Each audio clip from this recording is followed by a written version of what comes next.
Bahujan Samaj party की नेता मायावती ने अपने भतीजे आकाश को एक बार फिर बहुजन समाज पार्टी का स्टार प्रचारक बना दिया है।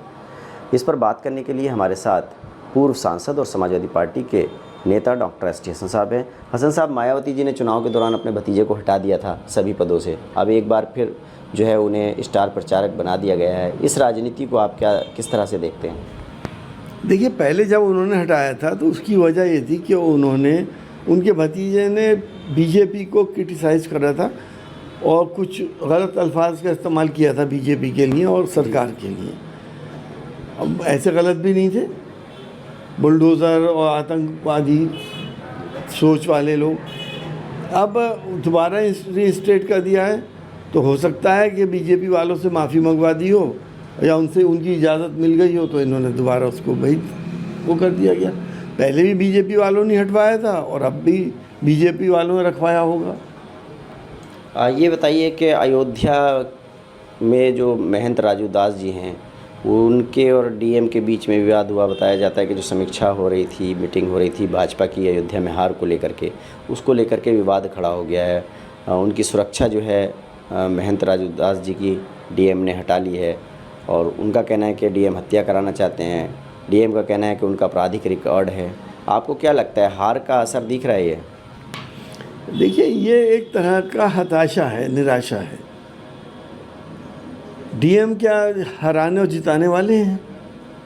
डीएम तो ईमानदारी से अपना काम करते हैं और जो सही होता है वो हो जाता है ज़्यादातर जगहों पर।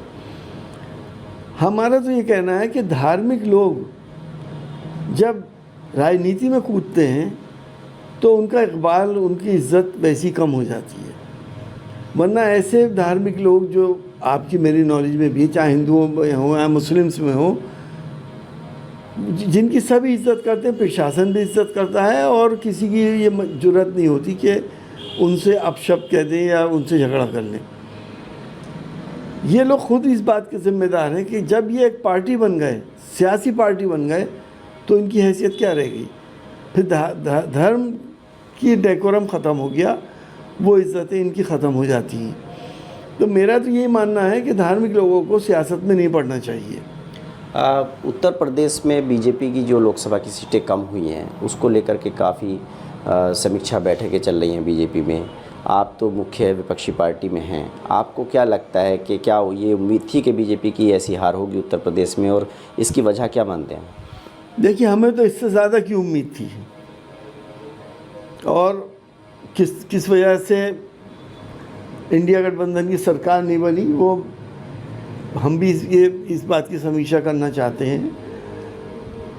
क्योंकि जो हालात रहे उत्तर प्रदेश के, कानून को एक ताक में रख दिया गया, अदालतों को ताक में रख दिया गया।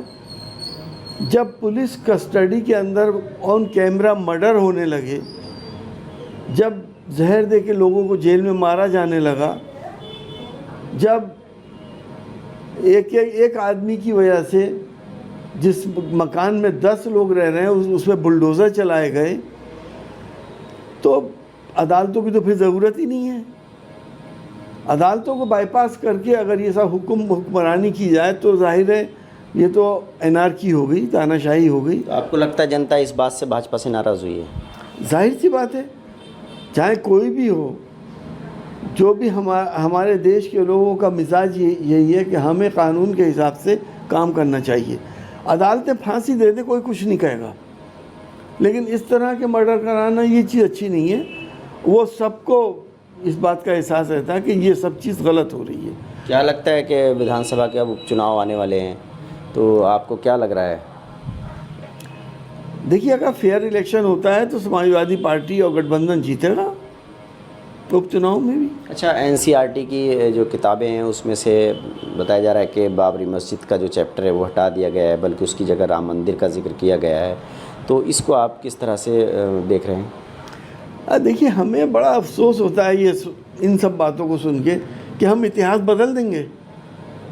हमारा इतिहास है एक मस्जिद जिसमें 500 बरस से नमाज हो रही हो, सन 1949 से नमाज बंद हुई, उसमें 3 गुंबदें हैं, उसके अंदर नमाज़ पढ़ी जा रही है, 4-5 वक्त की पढ़ी जा रही थी, तो मस्जिद नहीं थी तो क्या था? पहले कह दिया ढांचा और अब कह रहे हैं 3 गुंबद वाला स्ट्रक्चर। अरे अब वो तो है ही नहीं है, वो तो ख़त्म हो गया वो किस्सा। तो इतिहास बदलने का मतलब ये है कि ऐसा ना हो बीजेपी वाले भी इतिहास बन जाएं इस देश का। इतिहास कभी नहीं बदला जा सकता। अलीगढ़ में जो एक युवक की हत्या हुई भीड़ने की, उसको लेकर के समाजवादी पार्टी का आज प्रतिनिधिमंडल भी गया, अलीगढ़ में अधिकारियों से मिला, पीड़ित परिवार से मिला। इस घटना को आप किस तरह से देखते हैं? देखिए, जब से इनकी हार हुई है मुस्लिम्स के ऊपर अत्याचार बढ़ गए हैं। 2 मस्जिद के मौलानाओं का मर्डर हो गए, एक तो हमारे मुरादाबाद में ही हुआ है। मॉब लिंचिंग शुरू हो गई। अगर किसी ने कोई वीडियो वायरल कर अपलोड कर दिया तो उसकी दुकान का सामान उठा के फेंक दिया गया। सरेआम हो रहे हैं ये काम, पुलिस तमाशा देख रही है। अलीगढ़ के अंदर जो भी हुआ है वो भी एक मॉब लिंचिंग हुई है। वो आदमी जो भी काम करता था, अगर वो चोर भी था तो उसको पकड़ के पुलिस को देना था, क्योंकि वो उसका नाम जहांगीर था, इसलिए उसे मार दिया जाए, जान से मार दिया जाए, इतनी बेदर्दी से मार दिया जाए कि मैंने और आपने सबने कैमरों पे देखा, वीडियो देखे। तो सरकार क्या कर रही है? सरकार ने मॉब लिंचिंग के लिए अब तक क्या किया है? समाजवादी पार्टी की क्या मांग है? जिन लोगों ने ये काम किया उनको 302 के अंदर उनका केस चले और न्यायालय उस पर अपना इंसाफ करे, और जो भी सज़ा है न्यायालय से उनको मिलनी चाहिए। देखिए, समाजवादी पार्टी के नेता का साफ तौर पर कहना है कि चाहे आकाश आनंद का मामला हो या अयोध्या का मामला हो, दोनों ही मामलों में उन्होंने बहुजन समाज पार्टी और भारतीय जनता पार्टी पर निशाना साधा है।